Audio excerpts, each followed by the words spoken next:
Hey, Adam. Yo. Do you like buildings? I do like buildings. Do you like architecture? I have my own set of blueprints at home for every building I've ever lived in. Why are we talking so soft? I don't know. Okay.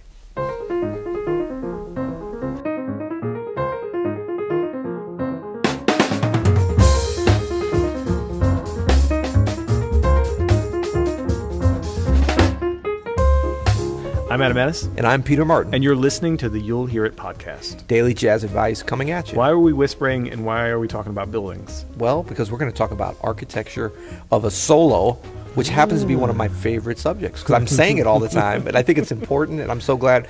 This is from a listener question, right? Yeah, this is from a listener named Anthony. He says, hi there. In the episodes that you guys have talked about transcribing, you've mentioned the architecture of a solo. Are there any ways of practicing soloing with the clear and logical architecture to it? Or is there something most people intuitively come up with over time?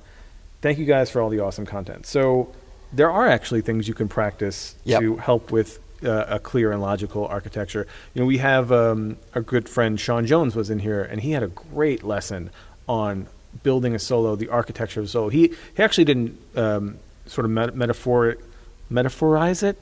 That's not a word. I know what you're saying, though. I like it. He didn't use it as a metaphor like architecture. He actually used a story. Yep. And I think those similar concepts, but yeah, there's things you can do to practice that. Absolutely. And I mean, he really goes into specific ways of practicing it and developing it. And I think the last part of the question, you know, does it just happen over time? And it's like one of these things, not necessarily. No, there are some players that can't do it playing a long time. So I wouldn't say that. Now, you know, if you're listening to, it's kind of like learning a language. If you're listening to Italian from really good speakers, it's like, are you going to ever learn it just by listening? Not really. I mean, you'll pick up a little bit and you'll get better.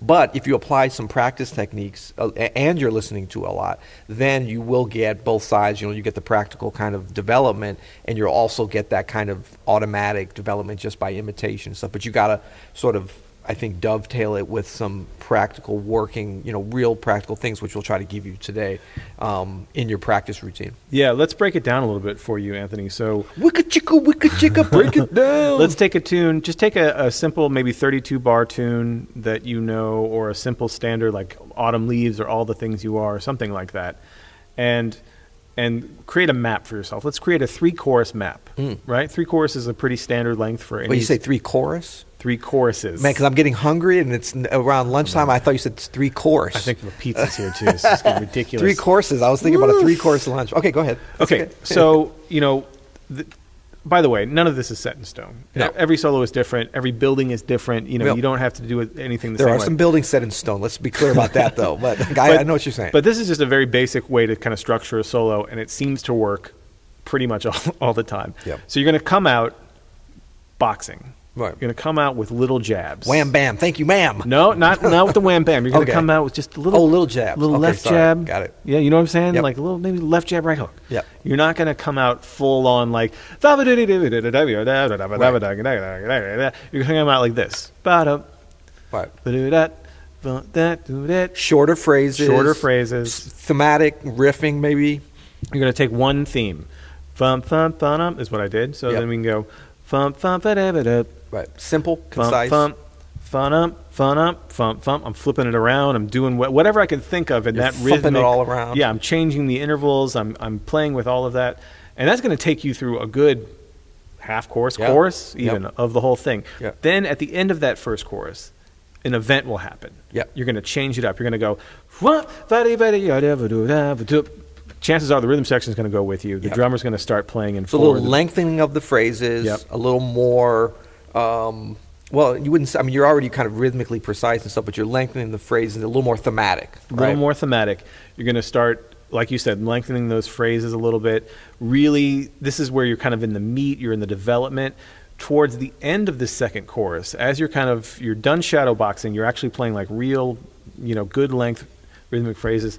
Towards that end of your second chorus, you're going to start building a little tension towards the end, right? To kind of push you over the hump to that third chorus. Because we don't want the other people you're playing with to think that maybe you're only taking 2. Right. You don't want to like end it. Yeah. You want to keep going. So you want to kind of start building up some kind of repetitive phrase maybe, or maybe start changing the harmony if you're a piano player to something a little more diminished-y or diminished-y, and really kind of go over the top. If you're a cyclist on a mountain, you're going over the top into that third chorus. Into that third chorus. I like it. And now you're burning. Yep. Now is when you can kind of like release the hounds a little bit. Yep. And now this third chorus, Smithers, release the hounds. this third chorus can kind of become almost like a little microcosm of the whole solo, because you're going to release hounds, you're going to go for it, but then Michael Cosm, isn't he an Italian jazz musician? yeah, Michael Cosm.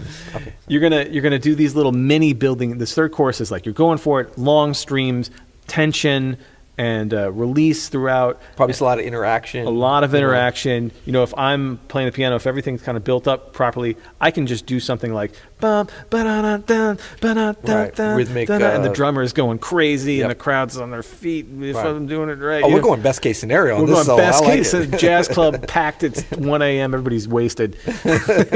No, and then there's a million ways to end a solo, but if we're going like sort of the basic structure, end on the melody, some kind of like the last kind of four bars, quote the melody. It doesn't have to be exactly like that, but like you're telling everybody the tune. Put a little bow on it. Put a little bow on it. Sorry, I kind of hijacked this episode, but No, I like it, and what you just did was describe truly the architecture of a solo. That's it. Yeah. I mean, even in your description, in terms of like the building of it and the arc of it, and then I think what makes it, the architecture of the music is that linking up with the form. So when you mention like at the end of the first chorus was sort of the first time when you go into the longer phrases, get a little more confident thematically. Yep. That that's really attuned to the listener and the other musicians, the fact that the form is cycling at that time. So the listener might not know, oh, this is a 32 bar form, but they actually feel that because you've set up the pattern already when you play the melody, or they know the tune, or they know a 32 bar kind of like people listen to the blues all the time and don't know what it is, whether it's in rock and roll, blues, R&B, jazz, or whatever. But people know it. They don't know they couldn't name you one chord. they feel it though. They feel it, Yeah. exactly.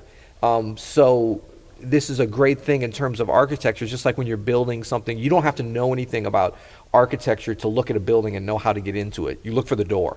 You know what I mean? It's just like, oh, that's how you go in. And you don't have to know if you see stairs that you have to walk up because you've been to other buildings and stuff. So you're taking the audience's expectations and then you're giving a framework, which is really what that architecture is, for you to navigate them through it. Yeah.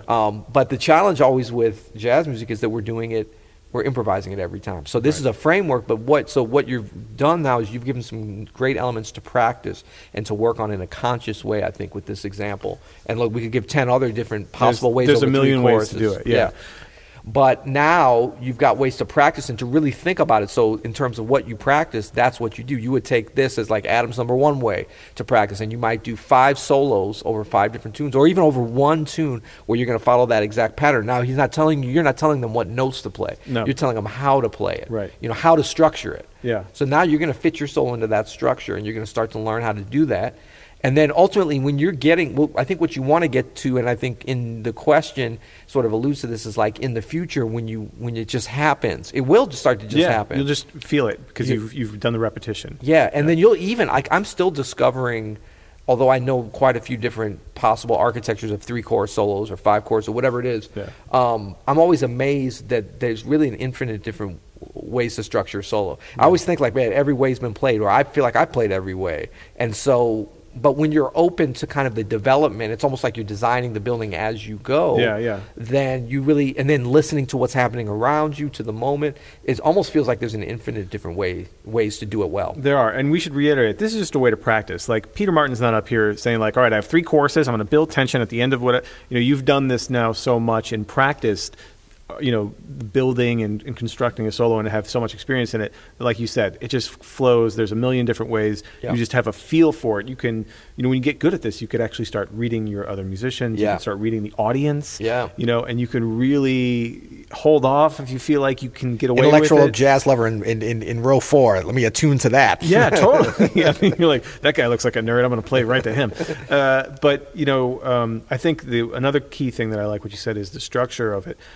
Use what's given to you too. These forms are kind of ready-made for this kind of thing. Yeah. Use those cadences at the end of the form to set up tension. You talked about maybe, we're not talking about notes, but like really use like a diminished sound. The blues scale is a great way to sort of make a statement and to put a period on the end of a chorus. It's like a building, a type of building material, a certain type of window that at the appropriate time you can always pull out as part of your architecture. Totally. And it's a building block. It's just another, it's a harmonic element, but you combine it with a rhythmic element. I mean, those are the kinds of things to really get conscious about, to listen to yourself as you practice and use them, certainly as you learn them and are able to play them in different situations.